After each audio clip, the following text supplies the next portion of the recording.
Okay, we are about to start our next lecture on the chapter number 7, second year topic 2, which is cracking of petroleum and reforming.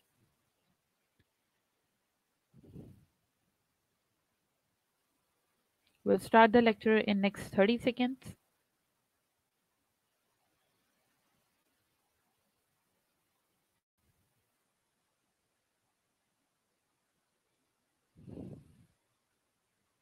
Okay, so we are starting the lecture. So first we will get the introduction of cracking and reforming. So the fractional distillation of the petroleum yields only about 20% gasoline. जब हम petroleum का fractional distillation करते हैं, now what is fractional distillation?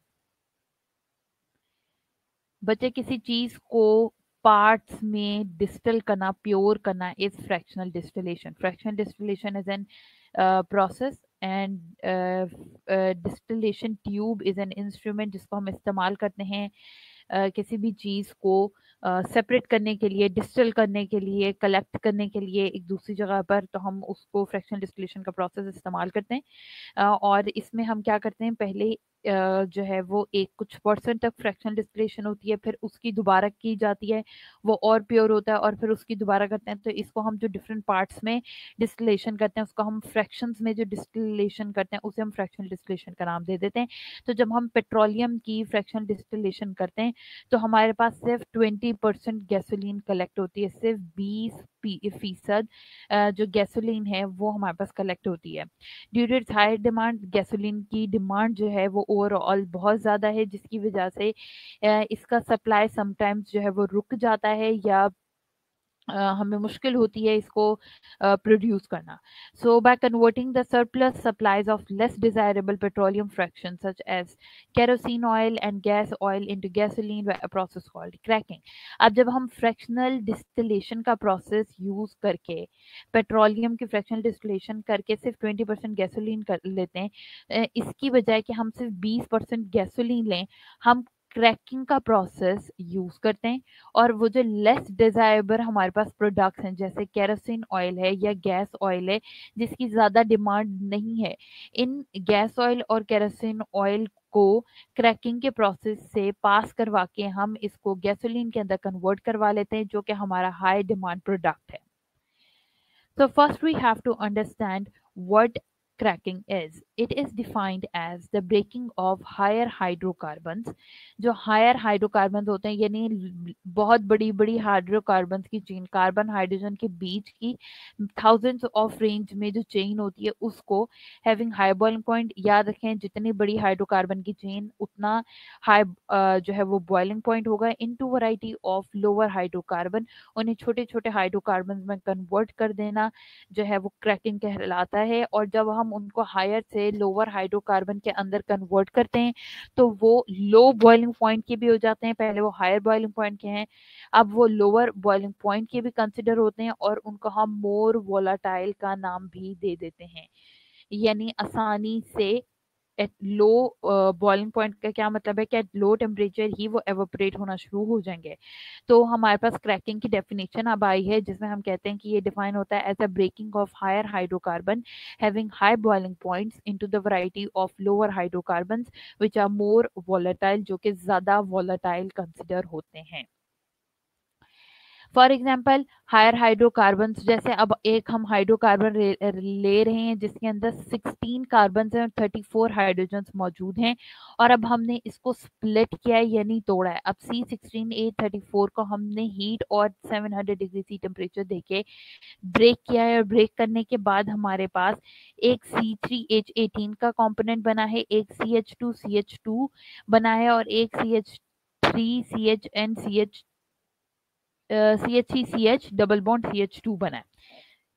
एक हमारे पास ये चीज बनी है, एक हमारे पास ये कंपोनेंट बना है, और एक हमारे पास ये C3H18 बना है. अब ये C16H34 जो ब्रेक होके 3 कंपोनेंट्स के अंदर आ गया है, इसे हम जो है वो कह रहे हैं कि ये हमने इसकी क्रैकिंग करवाई है, इसे क्रैक करवा के स्मॉल कंपोनेंट्स के अंदर कन्वर्ट करवा दिया है। ये प्रोसेस है जिसके अंदर कार्बन कार्बन बॉन्ड के लॉन्ग चेन, जो हमारे पास अल्कीन की long chain of carbon carbon bond आता है, इसको हम तोड़ देते हैं। तोड़ के क्या प्रोड्यूस करते हैं? स्मॉलर छोटे molecules of both alkenes and alkynes produce करते हैं। अब अल्केन अल्काइन अगर मैं रिवाइज करवा दूं तो कार्बन कार्बन के बीच सिंगल बॉन्ड अल्केन है और कार्बन कार्बन के बीच डबल बॉन्ड अल्कीन कहलाता है। तो ऐसा प्रोसेस जिसके अंदर कार्बन कार्बन बॉन्ड को हम लॉन्ग चेन अल्केन्स को हम ब्रेक करें, ब्रेक करके हम अल्केन और अल्कीन बना सकते हैं। अब अगर हम यही देखें C16H34, इसे हमने हीट किया है 700 डिग्री सी पे और जो हमने कॉम्पोनेंट बनाए हैं this is alkane, this is alkane, but इसमें अगर हम देखें तो एंड में हमारे पास डबल बॉन्ड आ गया है, जिसका मतलब ये अल्कीन है। तो अल्केन और अल्कीन की formation from a long chain hydrocarbon is called cracking. The composition of the products depend upon the condition under which the cracking take place. Cracking कितने components में divide होगी, cracking किस तरह से होगी, ये सब कुछ हमारा डिपेंड करता है उन conditions पे जो कि cracking जिसके ऊपर take place हो रही हो, जिस पे cracking हो रही हो। ways of cracking process, now our second term is ways of cracking process। वो प्रोसेस जिनके जरिए हम कार्बन कार्बन की क्रैकिंग करवा सकते हैं, वो प्रोसेस जिनके जरिए हम कार्बन कार्बन बॉन्ड्स को तोड़ के फर्दर आगे डबल और सिंगल बॉन्ड यानी अल्केन और अल्कीन के अंदर कन्वर्ट कर सकते हैं। उनके दो मेथड, 2 से 3 मेथड आपको यहाँ पर बताए जाएंगे। सबसे पहले cracking is generally carried out in the following way. 3 process हैं। नंबर 1 है थर्मल क्रैकिंग, नंबर 2 है कैटालिटिकल क्रैकिंग और नंबर 3 है steam cracking. Keep this in your mind के वर्ड शो कर रहा है उसकी डेफिनेशन। थर्मल क्रैकिंग का क्या मतलब है कि टेम्परेचर से अगर किसी हाई टेम्परेचर पे क्रैकिंग की जाए उसे थर्मल क्रैकिंग कह रहे हैं। अगर कोई कैटलिस्ट इस्तेमाल करके उसका ब्रेक डाउन किया जाए तो वो कैटालिटिकल क्रैकिंग है। और अगर स्टीम के जरिए किसी चीज को ब्रेक किया जाए तो वो स्टीम क्रैकिंग है। Further we are studying these separately. सबसे पहले हमारे पास आ रही है thermal cracking. But before this, I'm generating a poll here and you have to answer this poll in 30 to 40 seconds.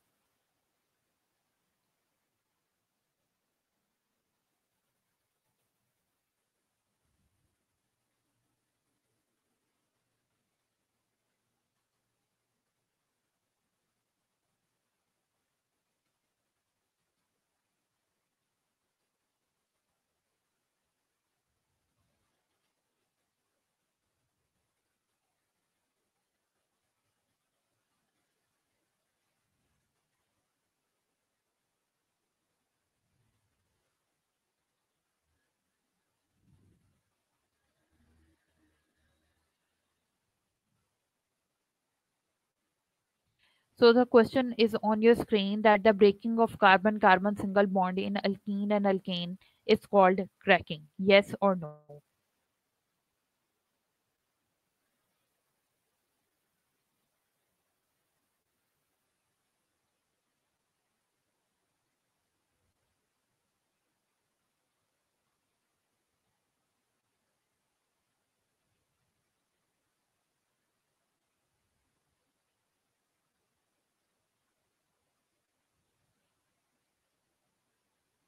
Okay, I'll end the poll in next 10 seconds.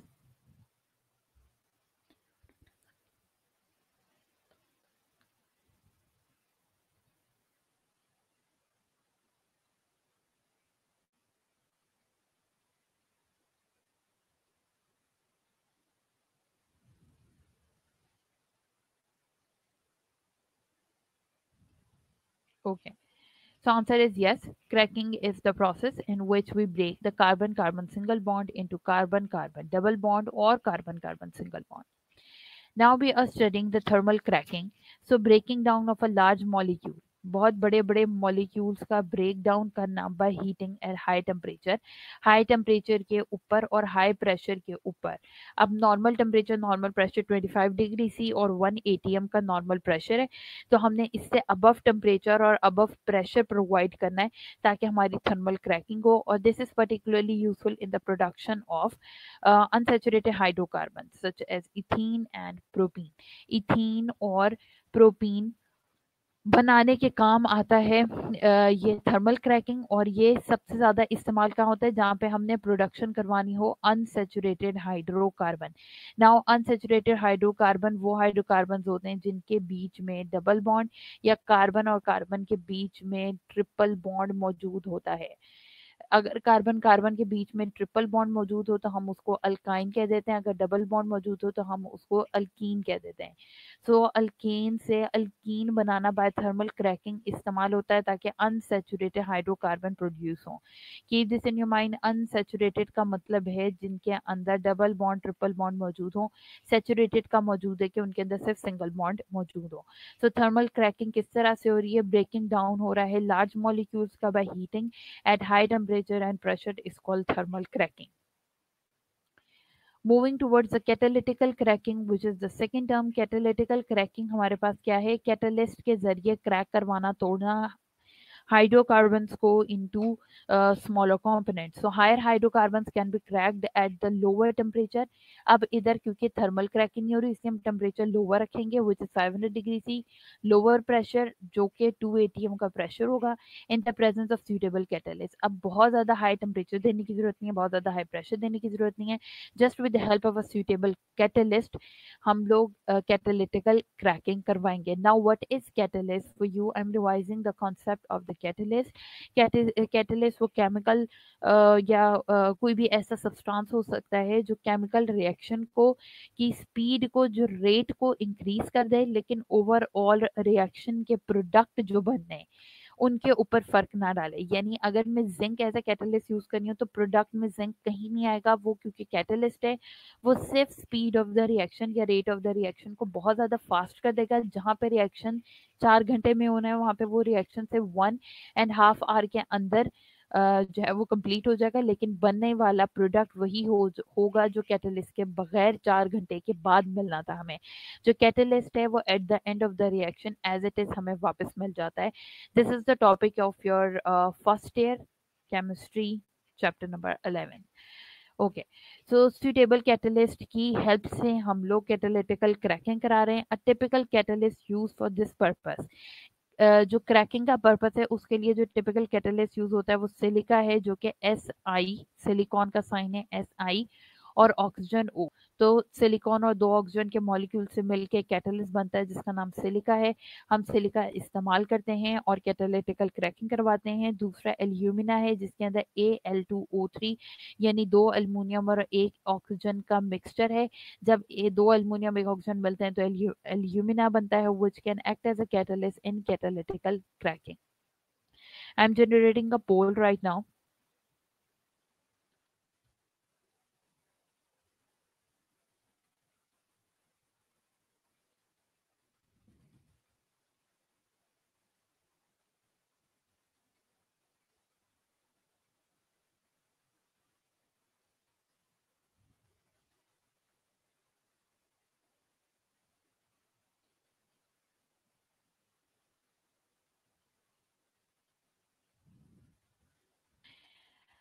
There's a poll on your screen that in thermal cracking जो temperature है is usually lower than 25 degrees C. Is that a yes or is that a no?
Okay, I'm ending the poll in next 2 seconds.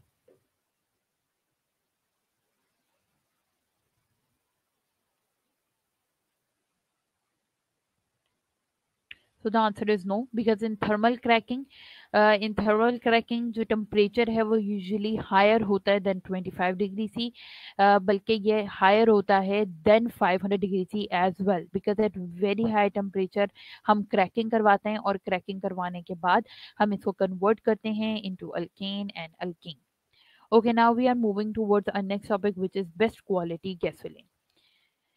जो कैटालिटिकल cracking है हमारी, basically हम कैटालिटिकल cracking पढ़ रहे थे, हमने दो कैटलिस्ट पढ़े, एक SiO2 जो कि सिलिका था और दूसरा एल्यूमिना था। उनको इस्तेमाल करते हुए हम प्रोड्यूस करते हैं गैसोलीन और वेरी हाई ऑक्टेन नंबर, बहुत हाई ऑक्टेन नंबर का हम जो गैसोलीन है वो प्रोड्यूस करते हैं। Therefore this method is use for obtaining better quality gasoline. अगर हमने बेटर क्वालिटी गैसोलीन इस्तेमाल करनी हो तो हम कैटालिटिकल क्रैकिंग का इस्तेमाल करते हैं। नाउ अगर मेन डिफरेंस देखें थर्मल क्रैकिंग में, तो थर्मल क्रैकिंग में हम लोग एट हाई टेम्परेचर जो है वो लेस ऑब्टेन्ड जो हमारे पास प्रोडक्ट्स थे, जैसे केरोसिन ऑयल था, जैसे हमारे पास गैस ऑयल था, उनकी क्रैकिंग करवा के हम अपनी 20% गैसोलीन ले रहे थे। लेकिन अब हमने पॉइंट क्या क्लियर किया था, कैटालिटिकल क्रैकिंग करवाते हुए यानी SiO2 का यूज़ करते हुए या एल्यूमिना का यूज़ करते हुए हम बेटर क्वालिटी गैसोलीन जो है वो प्रोड्यूस कर सकते हैं। वो कैसे कर सकते हैं? हाई ऑक्टेन नंबर के ज़रिए। अब हमारे पास है लास्ट स्टीम क्रैकिंग। ठीक है, तीसरी क्रैकिंग हमारे पास बच्चे स्टीम क्रैकिंग थी।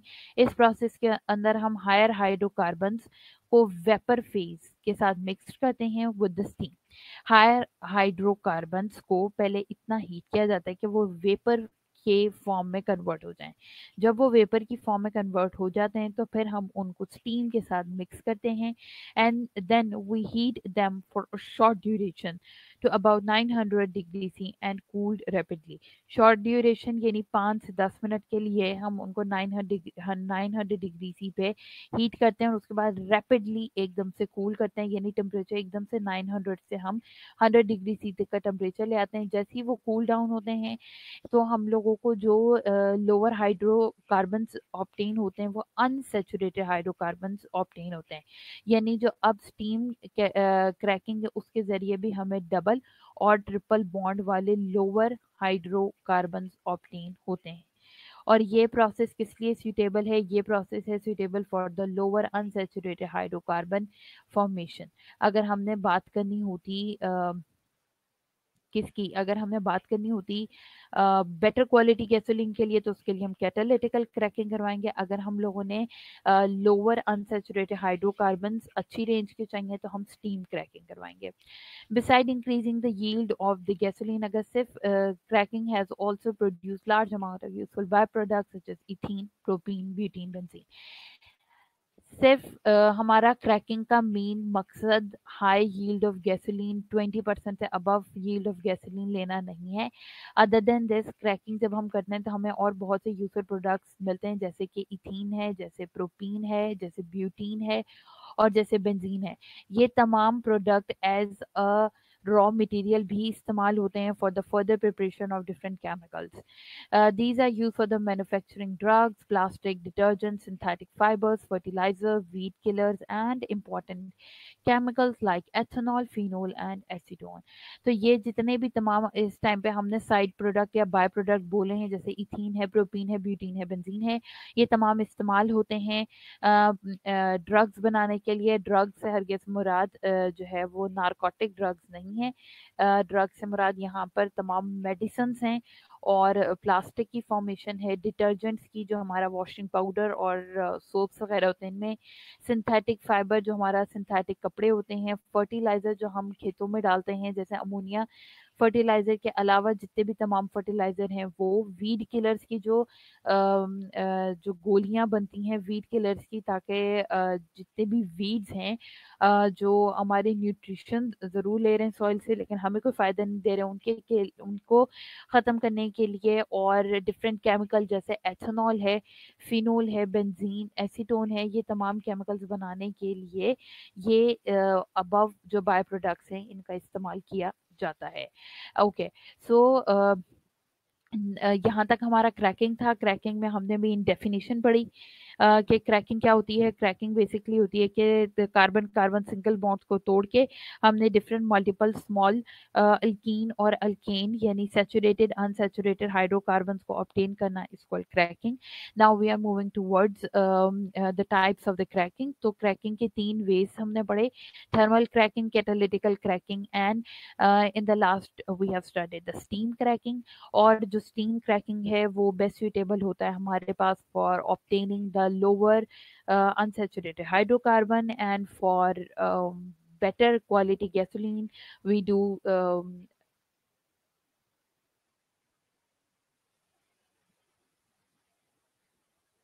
For better quality gasoline we do catalytical cracking.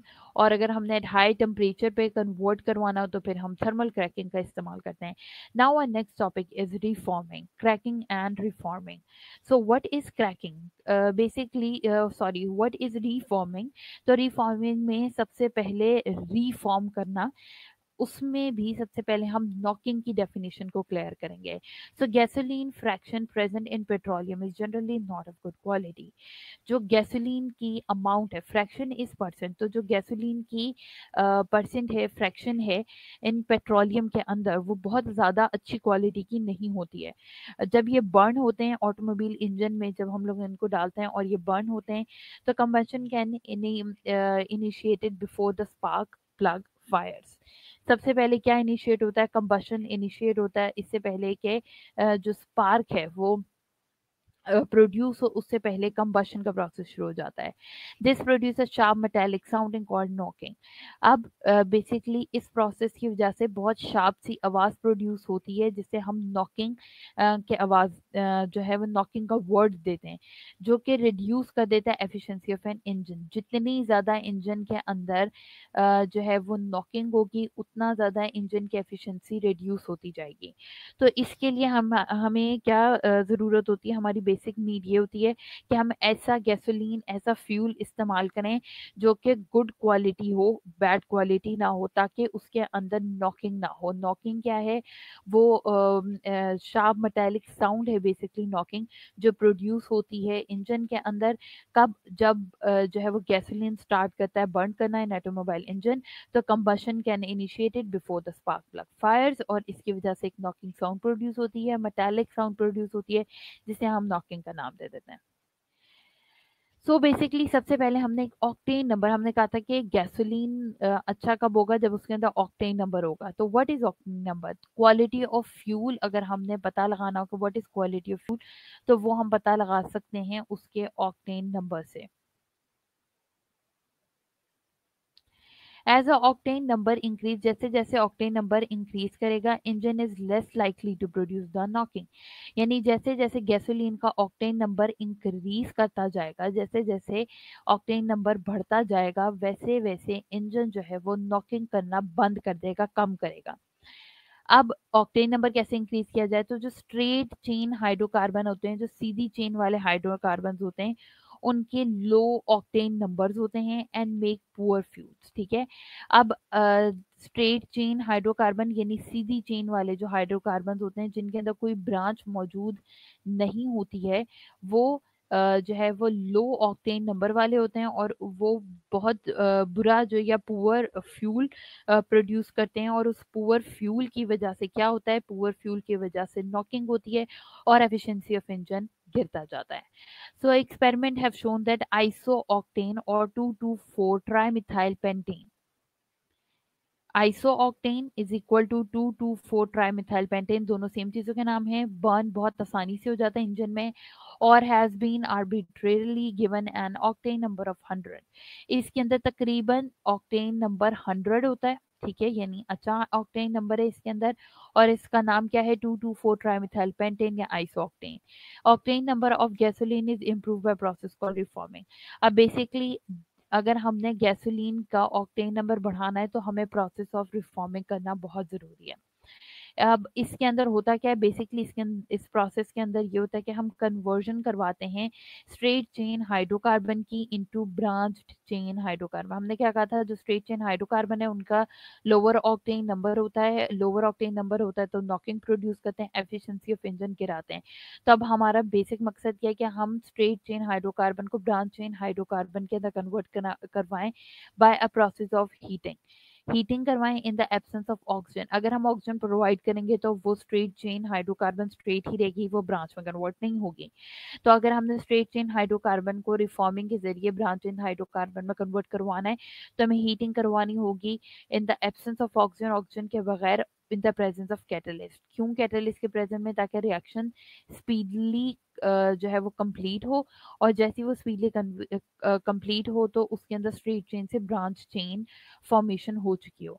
For example we have here n octane, हमारे पास ये एक एन ऑक्टेन है, लॉन्ग चेन स्ट्रेट चेन है, हमने हीट किया है और हमने कैटलिस्ट प्रोवाइड किया, और इधर हमने 2,2,4 ट्राइमिथाइल या आइसो ऑक्टेन प्रोड्यूस करवा लिया है, जो कि एक ब्रांच चेन हाइड्रोकार्बन है।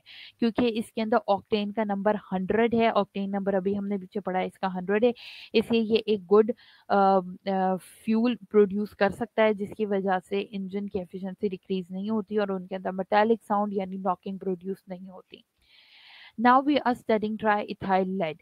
The octane number of a poor fuel can also be improved by blending it with a small amount of additive like triethyl lead. अब अगर हमारे पास कोई ऐसा फ्यूल मौजूद है जिसका ऑक्टेन नंबर बहुत कम है, इंतहाई कम है, और वो बहुत ज़्यादा नॉकिंग इंजन में जाके प्रोड्यूस कर रहा है, और इंजन में नॉकिंग प्रोड्यूस करने की वजह से उसकी एफिशिएंसी गिरा रहा है, तो उसको इम्प्रूव करने का सिर्फ एक तरीका है कि हम उसको एडिटिव एडिटिव के साथ मिक्स करें, ब्लेंड करें। और एडिटिव हम क्या इस्तेमाल करें, हम ट्राई इथाइल लेड एक एडिटिव है जिसका इस्तेमाल करते हैं। ट्राई इथाइल लेड का फॉर्मूला है C2H54Pb। इसके साथ मिला के हम एफिशिएंट, ये एक एफिशिएंट एंटी नॉक एजेंट है। एंटी नॉक एजेंट यानी ये नॉकिंग खत्म करवाने के काम आता है। तो एक एफिशिएंट एंटी नॉकिंग एजेंट जो कि ट्राई इथाइल लेड है, हम उसका इस्तेमाल कर रहे हैं, और ट्राइथाइल लेड को ब्लेंड करवाने के बाद हम उसका ऑक्टेन नंबर इम्प्रूव करवा रहे हैं। अब ट्राइथाइल लेड को इस्तेमाल करने का क्या तरीका है, या क्या बेसिकली तरीका हमने पढ़ लिया है। अब हम पढ़ने लगे हैं कि ट्राइथाइल लेड को इस्तेमाल करने का क्या डिसएडवांटेज है, क्या नुकसान है। तो ट्राइथाइल लेड जो C2H5 है 4Pb is an efficient anti knocking agent, बहुत अच्छा एंटी नॉकिंग एजेंट है, लेकिन but it has one serious disadvantage. इसका एक बहुत सीरियस डिसएडवांटेज है, वो क्या है कि इसके जो कंबशन प्रोडक्ट है, जैसे लेड ऑक्साइड PbO2 बनता है, ये रिड्यूस हो जाता है मेटेलिक लेड के अंदर, और जो कि डिस्चार्ज होता है into air through the exhaust pipe, cause air pollution. जो हमारे पास मेटेलिक लेड प्रोड्यूस होता है वो डिस्चार्ज होता है एयर के अंदर, और वो पोल्यूशन कॉज करता है। और वो सिर्फ पोल्यूशन कॉज नहीं करता, जब हम उसको, क्योंकि वो एयर में है, जब हम उसको इनटेक करते हैं तो लंग्स में जाके वो कैंसर कॉज करता है। तो बेसिकली जो ट्राई इथाइल लेड है वो अच्छा एंटी नॉकिंग एजेंट ज़रूर है, बट उसका एक सीरियस डिसएडवांटेज ये है कि वो tri ethyl lead lead oxide में रिड्यूस हो जाता है, और फर्दर वो जब रिड्यूस होता है तो मेटेलिक लेड बन जाता है, यानी वो सिर्फ Pb बन जाता है, जो कि डिस्चार्ज होता है हवा में, और हवा में जाके वो पोल्यूशन कॉज करता है। So this is the main disadvantages of using triethyl lead as an anti-knocking agent. So we are supposed to use an other efficient anti-knocking agent other than triethyl lead to improve the efficiency of poor fuel or to improve the octane number. Reforming का process हमने पढ़ा है, जो कि जो है वो हम लोग रिफॉर्मिंग में कहते हैं कि इसको इम्प्रूव करवाना है हमने, बेसिकली उसका ऑक्टेन नंबर, जो पुअर फ्यूल है या जो स्ट्रेट चेन हाइड्रोकार्बन है, उनको रिफॉर्मिंग के प्रोसेस के थ्रू ब्रांच चेन हाइड्रोकार्बन में कन्वर्ट करवा के हम एक अच्छा हाइड्रोकार्बन या अच्छा जो है वो ऑक्टेन नंबर वाला फ्यूल इस्तेमाल करवा सकते हैं. Okay, so now I am generating a poll here.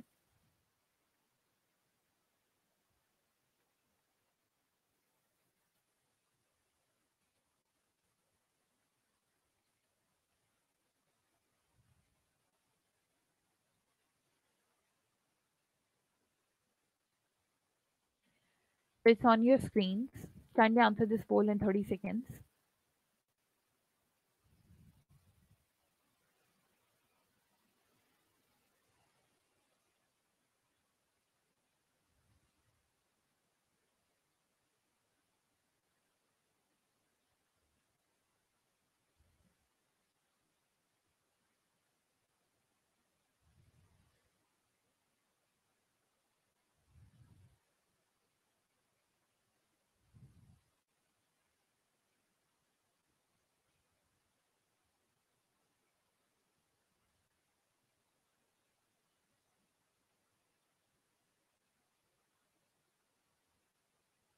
Ending the poll in 10 seconds.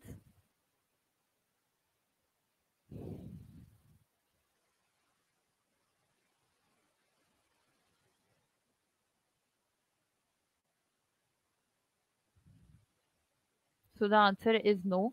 Triethyl lead is not a good fuel. It's just an anti-knocking agent.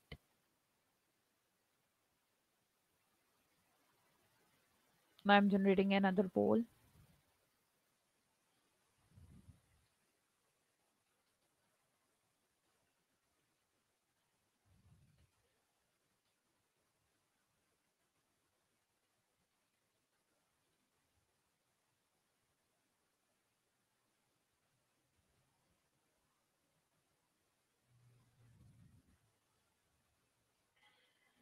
Poll is on your screens that lower hydrocarbons have good octane number. Yes or no?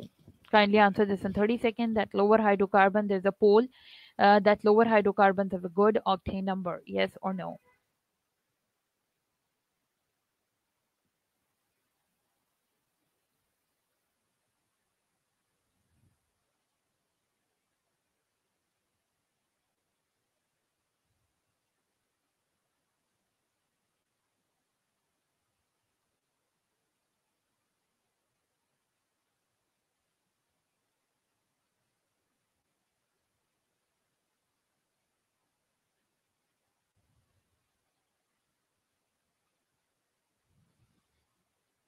I'm ending the poll in 30 seconds.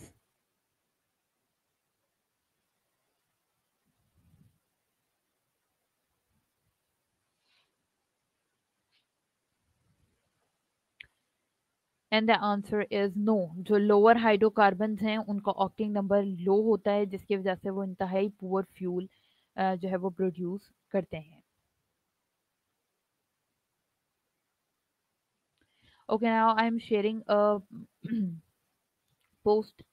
I am sharing a screen with you so you can see a video.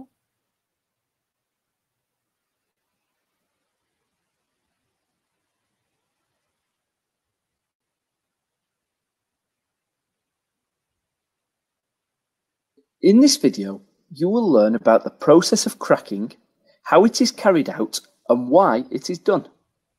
From our video on fractional distillation, you should know that crude oil is a mixture of hydrocarbons with different carbon chain lengths. Small hydrocarbons have a lower boiling point and are more volatile, making them easy to ignite and more useful as fuels. Larger hydrocarbons have a higher boiling point, are harder to ignite, therefore not as useful as fuels. We use a lot of fuels in our day-to-day lives, driving cars, aeroplanes, lorries, and even heating our homes. This means there is a very high demand for small chain hydrocarbons. However, after fractional distillation, we find that we have a large supply of long chain molecules. The process of cracking breaks down long chain alkanes into a smaller alkane and alkene molecule. This allows the supply of short chain hydrocarbons to meet the demand for them, as the longer chain alkanes are broken down into shorter alkanes and an alkene. The alkenes are also useful as these can be used in the manufacture of plastics. Here is an equation showing that C12H26 is broken down into octane and butene. There isn't a set way that these molecules are broken down. In fact, C12H26 could also be broken down into decane and ethene, or even butene, pentane, and propene, as these equations show. The large hydrocarbon is broken down in quite a random way. Just note that in each equation, of course, since we had 12 carbon atoms and 26 hydrogens going into the reaction, the same must come out. The process of cracking is carried out in one of two ways, either by thermal cracking using high temperature and pressure, or by catalytic cracking at low temperatures and pressures but using a catalyst. In thermal cracking, the large hydrocarbons are heated to temperatures up to 750 degrees C and a high pressure of 70 atmospheres. This high temperature and pressure breaks the bonds between carbon atoms to make smaller molecules. Catalytic cracking is the method used mostly in industry today. The large hydrocarbons are heated to around 500 degrees C and are passed over a zeolite catalyst. The catalysts chosen tend to break the bonds in the large hydrocarbons and make molecules of between 5 to 10 carbons in chain lengths, making them very useful in petrol. Now, at the end of this video tutorial, you should know that cracking is the process in which large alkanes are turned into smaller alkanes and an alkene molecule, and that there are two types of cracking: thermal cracking using high temperature and pressure, and catalytic cracking, which is the method preferred in industry as it uses lower temperature and pressure and produces more molecules that are useful in petrol.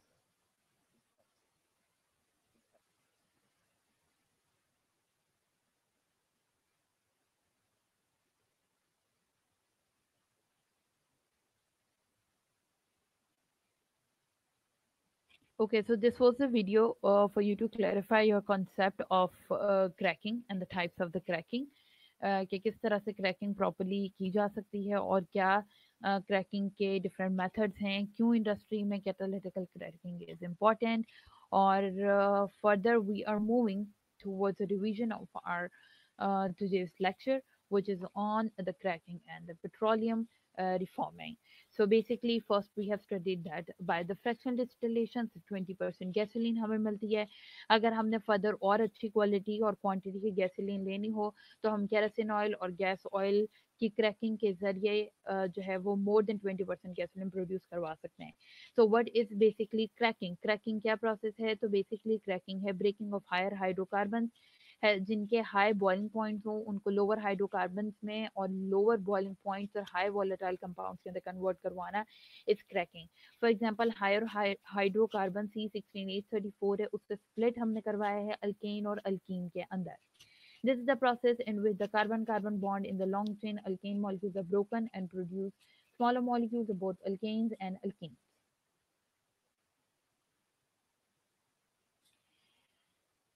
Further हमने पढ़ा कि cracking की तीन process हैं, which are thermal, catalytical and steam cracking. जो हमारे पास thermal cracking है उसके अंदर हमने हाई टेम्परेचर पे ब्रेक डाउन ऑफ मॉलिक्यूल्स करवाया. जो कैटालिटिकल क्रैकिंग है उसमें हमने कैटलिस्ट का इस्तेमाल करते हुए जो है वो कैटलिस्ट का यूज करते हुए क्रैकिंग करवाई है at low temperature and low pressure. जो हमारे पास कैटलिस्ट इस्तेमाल होता है वो सिलिका डाइऑक्साइड यानी सिलिका है, SiO2 एंड एल्यूमिना है, Al2O3. फिर बेटर क्वालिटी गैसोलीन लेने के लिए हम बेटर क्वालिटी गैसोलीन के लिए कैटालिटिकल क्रैकिंग का प्रोसेस इस्तेमाल करते हैं. फर्दर हमने स्टीम क्रैकिंग के बारे में पढ़ा कि एट हाई स्टीम रेशो हम वेपर बनाते हैं हायर हाइड्रोकार्बन्स के और उनके बाद उसको स्टीम के साथ मिला के 900 डिग्री सी पे एकदम रैपिडली कूल करते हैं. इस प्रोसेस के जरिए हम लोअर अनसैचुरेटेड हाइड्रोकार्बन्स बना सकते हैं. बिसाइड दिस, अगर हमने गैसोलीन की यील्ड इंक्रीज करनी है, हमारा सिर्फ क्रैकिंग का यही एक मकसद नहीं है। अदर देन दिस हमारे पास इथीन, प्रोपीन, ब्यूटीन और benzene as a by products आते हैं, जो कि further drug, plastic, detergent, synthetic fibres, fertilizer, weed killers और इम्पॉर्टेंट केमिकल्स जैसे कि एथेनॉल, फिनोल और एसीटोन को बनाने के काम आते हैं। एट द एंड हमने रिफॉर्मिंग यानी नॉकिंग के बारे में पढ़ा। नॉकिंग क्या होती है? वो एक शार्प मेटालिक साउंड जो प्रोड्यूस होती है हमारे इंजन के अंदर due to low quality fuel, और इसकी वजह से हमारे इंजन की एफिशिएंसी एकदम रिड्यूस कर जाती है। अगर हमने अपने इंजन के एफिशिएंसी को ठीक रखना है और हमने हाई क्वालिटी फ्यूल इस्तेमाल करना है, तो उसके लिए ज़रूरी होगा कि हम ऐसा फ्यूल इस्तेमाल करें जिसका ऑक्टेन नंबर ज़्यादा हो। By the process of reforming we can improve the octane number of poor fuels into good octane number. Reforming के लिए हमने जो है वो एक एक्सपेरिमेंट किया, जिससे हमें पता चला कि जो आइसो ऑक्टेन है, जो कि 2,2,4 ट्राइमिथाइल पेंटेन है, ये आसानी से बर्न हो जाता है और इसका ऑक्टेन नंबर 100 है, and this is very good.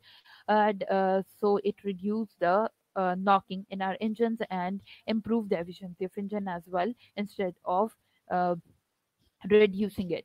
So octane number of gasoline is improved by the process of reforming.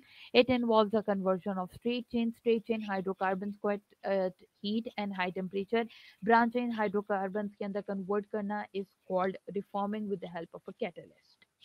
फिर हमने ट्राईइथाइल लेड के बारे में पढ़ा, जो कि अच्छा एंटी नॉकिंग एजेंट है। अगर हमारे पास कोई ऐसा फ्यूल है जिसका ऑक्टेन नंबर बहुत कम है और वो बहुत पुअर फ्यूल है, तो फिर हम ट्राईइथाइल लेड, जो कि एक एज अ एडिटिव इस्तेमाल होता है, उसके साथ हम इसको मिलाते हैं। C2H5 4PB इसका जो है वो फॉर्मूला है, इसके साथ हम इसको मिलाते हैं, वो एक अच्छा ऑक्टेन नंबर वाला फ्यूल हमारे पास बन जाता है। But using triethyl lead is not good, क्योंकि इसका एक सीरियस डिसएडवांटेज है कि ट्राईइथाइल लेड में जो पीबी है लेड, वो लेड ऑक्साइड से रिड्यूस होकर मेटालिक लेड के अंदर कन्वर्ट हो जाता है, और जब ये डिस्चार्ज होता है एयर के अंदर तो ये पोल्यूशन कॉज करता है, और जब हम उसी पोल्यूटेड एयर में ब्रीथ करते हैं तो हमें लंग कैंसर होने के चांसेस होते हैं। इसलिए ट्राईइथाइल लेड का जो इस्तेमाल है वो बैन है। उसे as a good anti knocking agent तो कंसिडर किया जा सकता है, बट जब हम उसको यूज़ करते हैं तो वो कैंसर कॉज करता है, जिसकी वजह से उसको इस्तेमाल करना मुनासिब नहीं होता। So this was our lecture for the today. Tomorrow we will clarify the concept of the different classification of inorganic compounds. आज के लेक्चर में हमने क्रैकिंग और रिफॉर्मिंग पढ़ा है। This topic can come as a long question part or as a short question as well. Differentiate between the knocking and reforming, differentiate between reforming and cracking. Write the 3 ways by which we can do cracking, why we use the cracking, for which type of cracking we can use for lower hydrocarbons, and which type of cracking can be used for producing good quality gasoline. ये तमाम short question, most repeating question है. Why we do not use triethylene lead as a good anti-knocking agent, or what is the serious disadvantage of using triethylene lead? What is the method of converting lower or octane number fuel into higher octane number fuel? ये तमाम short question जो है वो most repeating short question है. Along with these short questions MCQs भी बन सकते हैं. तो ये आज का हमारा लेक्चर है. फर्दर हम कल के लेक्चर में क्लियर करेंगे. Till then, Allah Hafiz.